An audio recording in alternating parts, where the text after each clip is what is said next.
J'ai été arrêté le 11 avril 2011 sous les bombes françaises. C'est l'armée française qui a fait le travail. Une cinquantaine de chars français encerclaient la résidence pendant que les hélicoptères... À ce jour, une trentaine d'Africains ont été ou sont toujours dans le viseur de la Cour pénale internationale. Anciens ou chefs d'État en fonction, membres du gouvernement ou des services de renseignement, personnalités politiques ou encore commandants des milices ou groupes armés, certains ont été jugés, condamnés, voire acquittés, mais la plupart sont recherchés.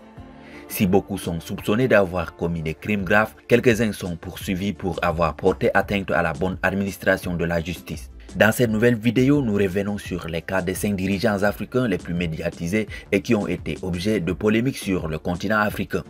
Mais tout d'abord, si vous êtes nouveau sur la chaîne, n'oubliez pas de vous abonner et d'activer la cloche de notification pour ne plus rater aucune de nos prochaines vidéos. Alors, bon visionnage.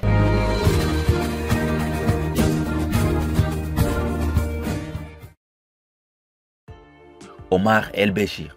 Le président soudanais Omar el-Béchir est depuis le 4 mars 2009 sous le coup d'un mandat d'arrêt de la CPI pour crimes contre l'humanité et crimes de guerre au Darfour, région déchirée depuis 2003 par une guerre civile, avec 300 000 morts selon l'ONU, mais 10 000 morts selon Khartoum.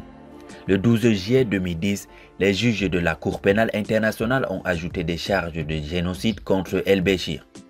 Il s'agissait de la première demande d'arrestation d'un chef d'État en exercice devant la CPI, seul tribunal permanent pour juger des crimes de guerre, crimes contre l'humanité et génocide.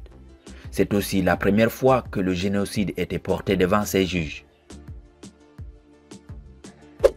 Uhuru Kenyatta.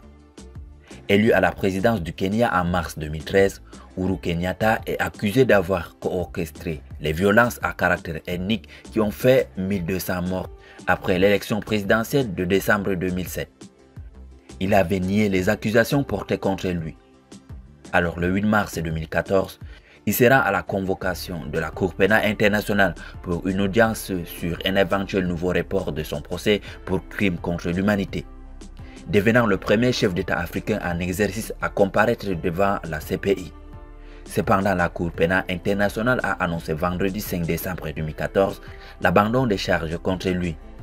La procureure de la CPI, Fatou Bensouda, a expliqué dans un document officiel ne pas avoir assez de preuves pour prouver au-delà de doute raisonnable la responsabilité criminelle de Kenyatta.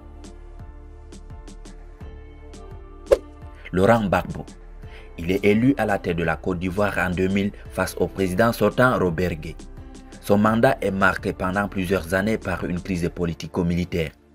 À l'issue de l'élection présidentielle de 2010 qui devait se tenir en 2005, mais qu'il a repoussé à plusieurs reprises, il est donné battu par Alassane Ouattara par la commission électorale indépendante. Refusant de quitter le pouvoir, il est déclaré vainqueur par le Conseil constitutionnel et officiellement investi pour un second mandat. Cette situation entraîne une crise politico-militaire de plusieurs mois, plongeant le pays dans une crise meurtrière avec 3000 morts.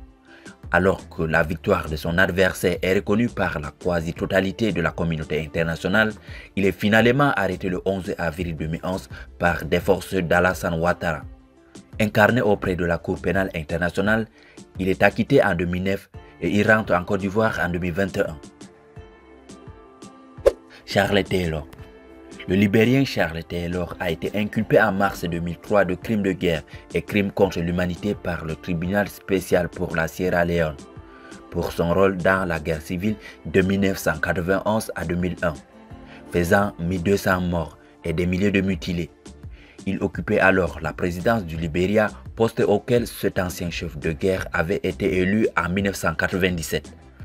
Poursuivi pour des atrocités commises durant la guerre civile en Sierra Leone, il est accusé d'avoir fourni des armes et munitions en échange de diamants à des rebelles sierra-léonais. Son procès délocalisé de Freetown vers la CPI à la demande du Libéria, qui craignait pour la stabilité de la région, s'est achevé le 11 mars 2011, 3 ans après avoir démarré. Le jugement a été mis en délibéré.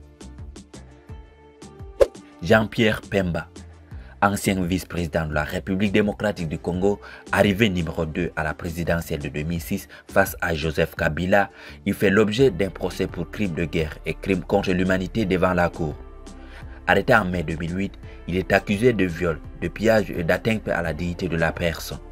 Des crimes qu'auraient commis ces troupes en Centrafrique, frontalière de la République démocratique du Congo, en 2002 et 2003, alors qu'il était à la tête d'une rébellion, l'armée de la libération du Congo.